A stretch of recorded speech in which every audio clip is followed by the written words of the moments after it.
Well, hello everyone. This is the really quick, down and dirty 1-year review, if you will, on the Lefevre L20.1 Leg Pads. So I had ordered these pads in late fall of 2020, and this was right before Lefevre. They were still on their own, and they had not yet partnered up with True. So, and I actually ordered these while I was deployed overseas to Kosovo at that time. Well, actually getting ready to leave. I was down in Texas for training and then getting ready to leave. So I put an order in through Rance at the goalie crease, which, once again, Rance took care of me. Good guy. Runs a pretty good shop. Very knowledgeable about gear. And if he catches any discrepancies or things that are out of whack, he will definitely get you squared away on those and make sure your order is done correctly and properly in the way it needs to be done. But yes, highly recommend Rance for ordering gear. And that's in the goalie crease up in Canada. So I ordered these pads. They were made. I was already overseas in Kosovo. I wasn't slated to come home till about July of 2021. And when I got home, these were in the box waiting for me. So I busted them out. Got a couple skates on them since last August. Well, actually more than a couple. I had a few skates on them. And yeah, so just wanted to talk about these pads real quick. The disclaimer is always, I am a bad beer league goalie. I don't care. It's like that Mr. Rogers meme where he's like drawing the house and he's like, I'm very bad at this, but it doesn't matter. Yeah, exactly. So I'm having fun with it. But yes, I've only played about 2 seasons of beer league hockey here in the Des Moines area. It's a lot of fun. Good group of people to play with. But along with going off with that, so let's just get back to the pads themselves. So down to the nitty gritty on the pads. The specs I ordered from these, and I learned like probably 2 main things with pads, goalie gear in general, when I ordered this set. One, sizing from manufacturer to manufacturer is different across the board depending on who makes them, because the boots or the pads themselves have different construction. They're sized differently. The knee blocks are built differently. The boot brakes and the boot construction is different. It also kind of depends on what type of curve is also in the pad itself. Some of the foams are different. So, I can't stress this enough. If you're going to spend a lot of money buying some custom gear, because this stuff is not cheap by any means,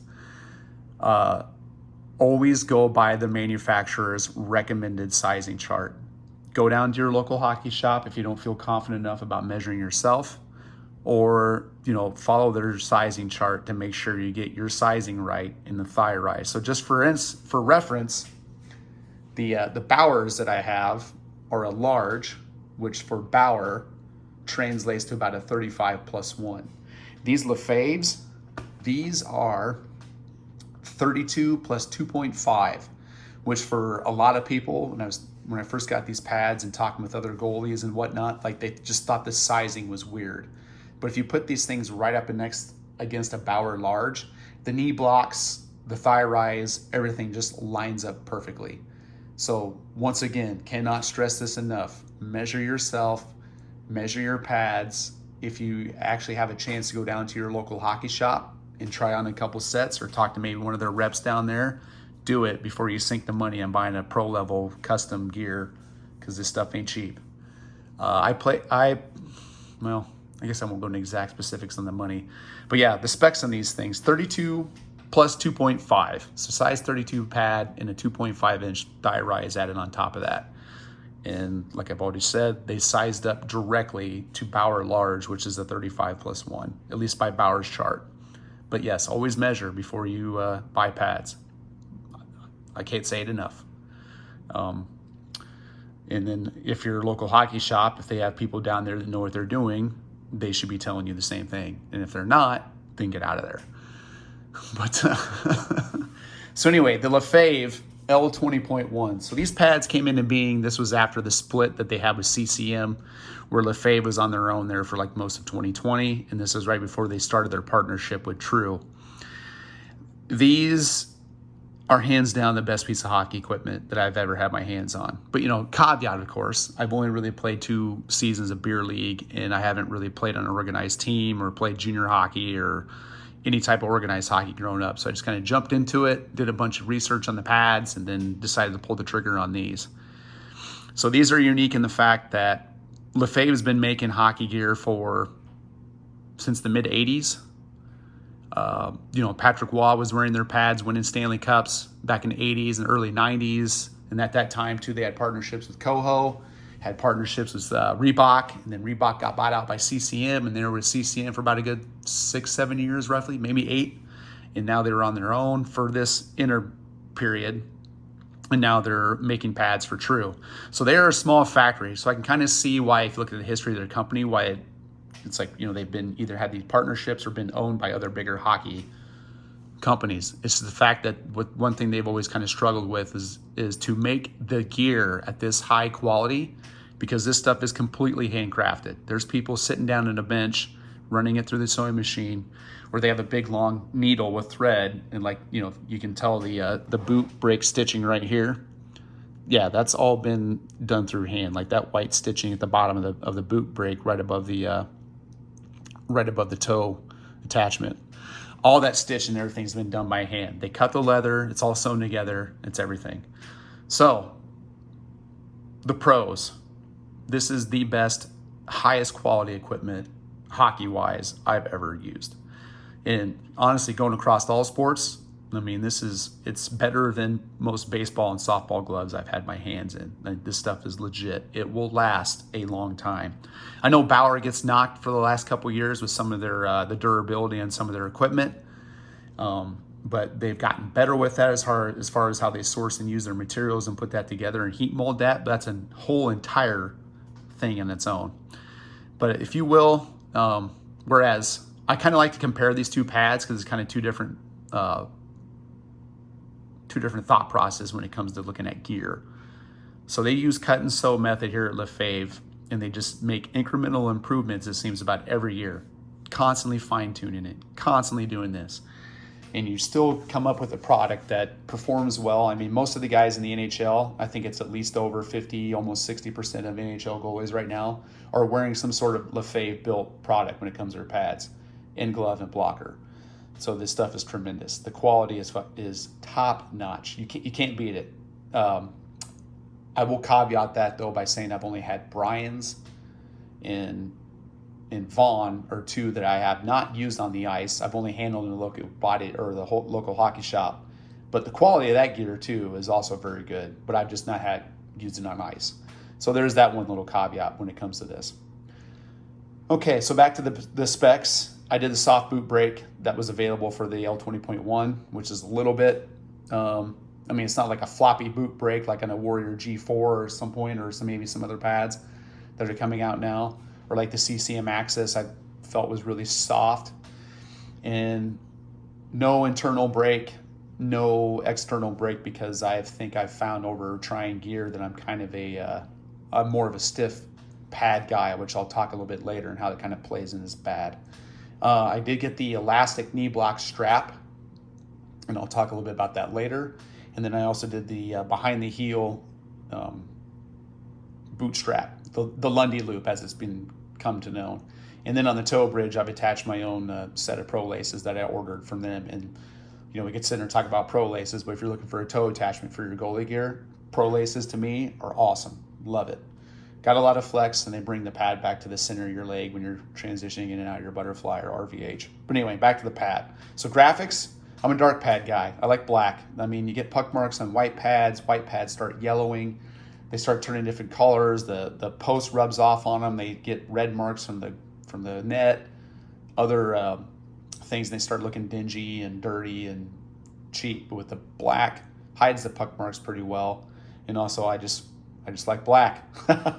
So I think I've talked about that before on other videos. But yeah, I went with the black and the red. So I went with the black carbone through the middle, which I think it adds some texture. And I went with the red carbone with the stripes or the fish hooks, if you will. And I ghosted out the Lefevre name right there in the black. And then I also did the L20.1 stitching, which I thought that turned out amazingly well. Kind of gives it a really minimalist approach to it on the front, and I went black everywhere else. So yeah, I've enjoyed playing these pads. So the other thing I learned with pads though too is how they function differently. Function as in how you're actually playing and then moving around the crease, dropping it down your butterfly, going into your slide, attaching to the post, all those things. So when I move around to the back here, so you'll be able to see that these pads have a curve in them, a pre-curve on the thigh rise, which I've been able to put a little bend to them. Red strap here, knee block, traditionally built knee block. So if anything, like I kind of talked about earlier, whereas Bauer has been basically throwing anything they can at the wall and see what sticks as far as performance.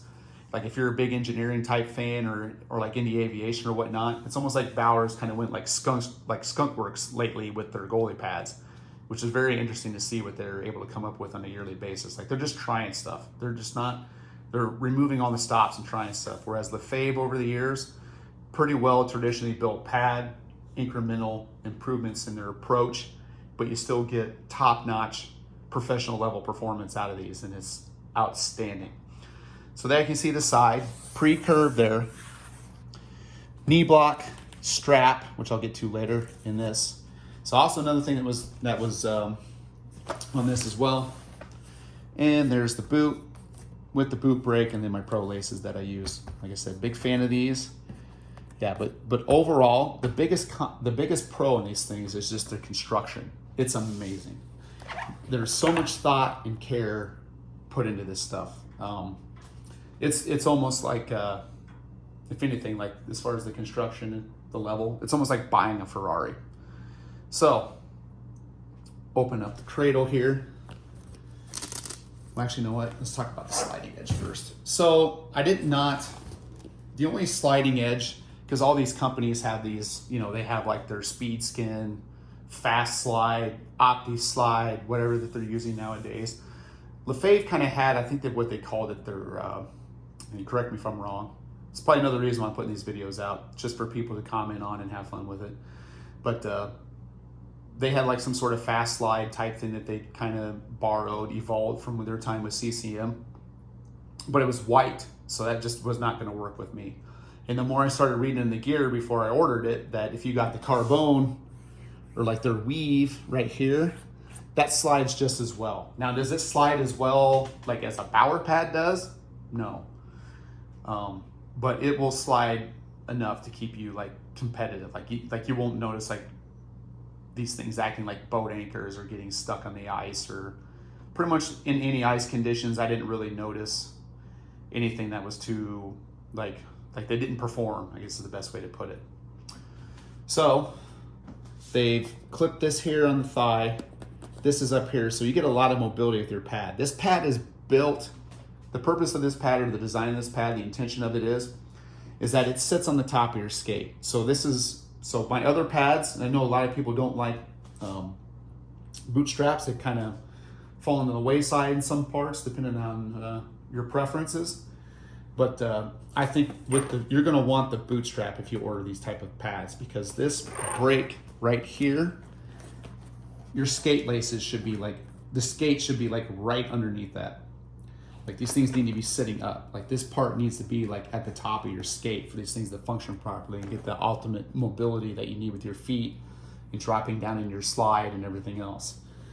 You don't want to wear these too loose. So when I had these things strapped on, I just had the boot strap up enough on my skate to where it was pulling this pad next to my skate.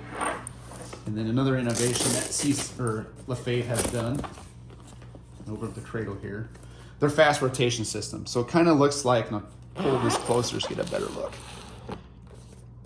So some people who have had knee injuries or problems, they're like, oh, it kind of looks like a knee pad. So I'd wear this tight, and this is kind of like right above my ankle to really bring that padding close. And then this is a little bit loose towards the top of my calf, so my knee pads and all that stuff get in there. And going up in the pad, talking about functionally how the pad works. And then here is the knee block. Traditionally built knee block, nothing too super snazzy or crazy about it, what we've seen here lately. So this was the other big thing I've learned with these pads, and in goalie pads in general. And it makes me appreciate what Bauer has done in the last 2 to 3 years with starting with the ultrasonic, where they've actually built the knee block right into the pad. So if there was any degrading of performance, that's where I noticed it, because this has a lot of flex. There is only one lacing holding this entire knee block assembly to the back of the pad. And I'll undo this here. You can kind of see that. So they lace it in through here.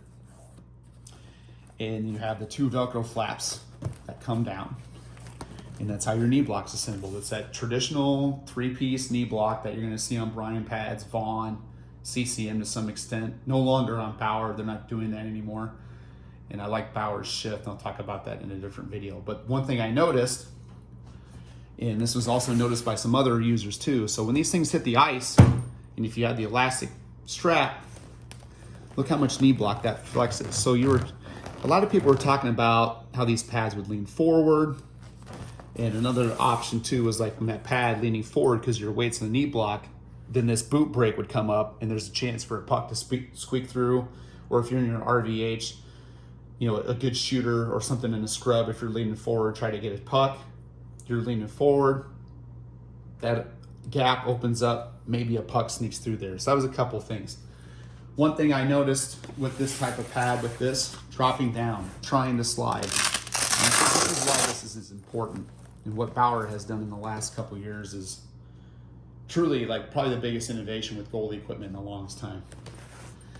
So when you drop down, all your weight is here. And if you try to slide, your leg, your knee is pressing against the pad. And then after this thing flexes to a certain point, then it decides to go. I know that there's still a lot of people that like soft pads.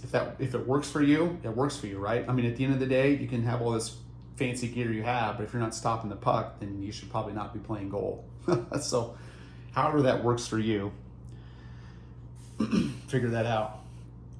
But so at the time I had this pad, I also had a set of ultrasonics because I was really interested in that knee block.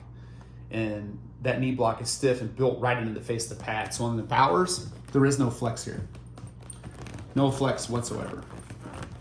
So what happens is when you drop down, the pads are super responsive. So you're not losing any energy, like your leg, your body, like up against the pad, like you're gonna slide, and then you go. Everything is done, the pad is rigid. As soon as you press up against it, you're sliding. So I mean, that's the way functionally that it's working. I mean, it's physics, ice physics, engineering, whatever you want to talk about. It has nothing to do with play style. This pad's got a little bit of give to it, which some people like that. You know, a lot of NHLers use Lefevre built pads, or True now as they're branding now as they're working with Lefevre. So I had some issues where I dropped down the butterfly and the pad would do one of these and it just didn't feel stable or anything like that. So I was thinking of ways how I could counteract that so I could make these pads work. One option that I wish I would have done now, looking back on it in hindsight, is that in place of this strap, because they just came with an elastic strap, is, get that out of here. There is a strap similar to the boot strap that comes off the knee block and attaches here to the face of the pad. Honestly, I wish I would have got that option now. If I would have had that option with this pad, then I probably wouldn't have had so much frustration a little bit in the beginning, trying to get used to these pads and figure them out. So the elastic strap gives a room for this knee block to move. And I'm also one of those guys too that does not like taking the strap directly behind my knee. I like the cradle to be open. I like the mobility. I like my knee pads to move. I like to be efficient. I don't like to get caught on stuff. I mean, you know, if your gears get in the way of you playing, then it's not the gear for you. I don't care what name or who's building it. It could be Warrior, Vaughn, Bryan's, Bauer, you know, True, Lefevre, whatever. If you're having to compensate or adjust your game around your gear, then you probably shouldn't be using it. It's just not working for you. So after, you know, experimenting with some ideas and talking to some other, and it came up with this simple fix. And apparently this has been a fix that Lefevre has somewhat implemented on their 20.2s. So this, just replacing the elastic strap with a rigid strap. So I got a hold of Dennis from Factory Mad, and he builds some crazy pads up there in Michigan.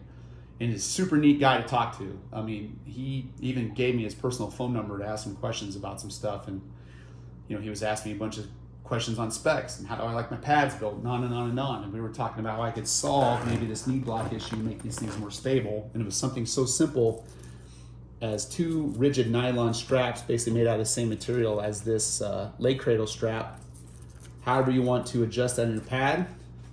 And since that's in there, so imagine this with my leg in it or your leg in it. So, and that's it. You'll get a little bit of give, but you're not gonna have it like flopping over like this or losing height off your pad when you're in your butterfly or whatnot. So this little fix right here solved a lot of the issues when it came to sliding, stability in the butterfly, and the responsiveness was improved drastically overnight.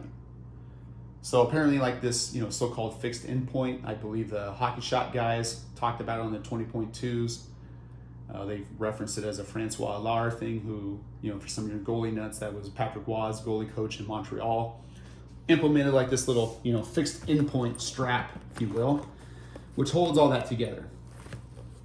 Now, it did greatly improve the performance of the pad.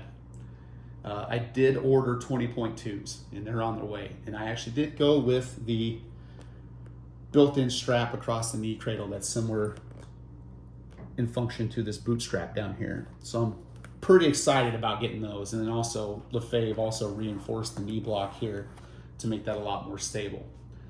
But overall, these are really good pads. I mean, the construction is unparalleled. I've had these things for almost a year. There's not even a stitch out of place. Not a one. A couple puck marks here and there. Things of that nature. The normal wear and tear, if you will, by playing. You still get a lot of flex. They're stiff, but you still get a lot of flex in that single point break right there. And then also with the boot itself, you also get some flex there. So yeah, these aren't like super stiff pads by any means. It's not like a Bauer like Supreme line or like a 2S or anything like that. But they are pretty stiff. The rebounds kick out pretty well. The quality, once again, is a top notch. I can't talk enough about the quality of the pad, all the thought process and the craftsmanship that goes into this. And another thing that kind of attracted me to Lefevre as well is like, for them, goaltending, it's almost like they treat it like a religion. Like they're not going to have any snazzy, whiz bang, come on down and buy our goalie pads 2 for 1. It's like truck month or something like that. No, they're building gear for one purpose only, and that's to stop pucks. That's it. That's the only thing that matters. So everything that they use as far as the Gym Pro, leather, I mean, even the thickness and quality, and I'm gonna bring this in a little quick here. Even the thickness and quality on this boot strap. I mean, look how thick a piece of leather that is. This is the same mentality and thought process they put into everything. You look at the toe bridge, even though I did sub in my own pro laces, you do get like their version of pro laces, but I mean, look how thick and rigid that is. So like when you're transitioning in and out of RVH or up against the post, this is not gonna fail you. It's not gonna get ripped. It's not gonna tear, nothing. Screwed in there, pull on these things, it's not going anywhere. Just small little innovations. Hey, we'll just cut out a little notch here, so that way the boot flexes better than what it has on recent things. They talk to a lot of goalies. The guy, one of their goalie gear reps that travels around the country during the NHL season, and he's the #1 point man equipment rep for now True. He works with a lot of NHL goalies. The guy started his own Facebook page called The Crease, and that's in all caps, The Crease. So if you have a chance to talk to Jorg, and this is how good that guy is. I randomly, when I was first having this issue with this knee block question and how to properly strap up the FRS, I was like, you know what? This guy's got this Facebook page. I'll just message him on Facebook Messenger. And that guy responded, even though he's like flying to like 3 or 4 different cities on a week. That guy got back to me, and I'm some pudwhacker beer leaguer that just bought their gear, but I had some questions and he got back to me within like a day. I was like surprised. He was like, no, it's fine. He's like, I'm glad you bought the gear. Enjoy it. It's really good. Try these things. He gave me a little bit of tips on some stuff. Try some different strapping methods if it wasn't agreeing with me, but they were super responsive. So, I mean, this has been a really good pad. And this has been it's definitely been an eye-opener as far as like learning goalie equipment. So I've definitely enjoyed these, and we'll see how they play out here in the future. But anyways, got a little bit long. Thanks for stopping by and listening. I mean, I don't do any frills. I'm not going to do any super video editing and play some crazy music or waste your time with that. I'm just going to sit down and talk about the gear. But anyways, thanks for watching. And if you have any other questions or some things to add or things you noticed that maybe I didn't, then get a hold of me. Thanks again, and have a good one.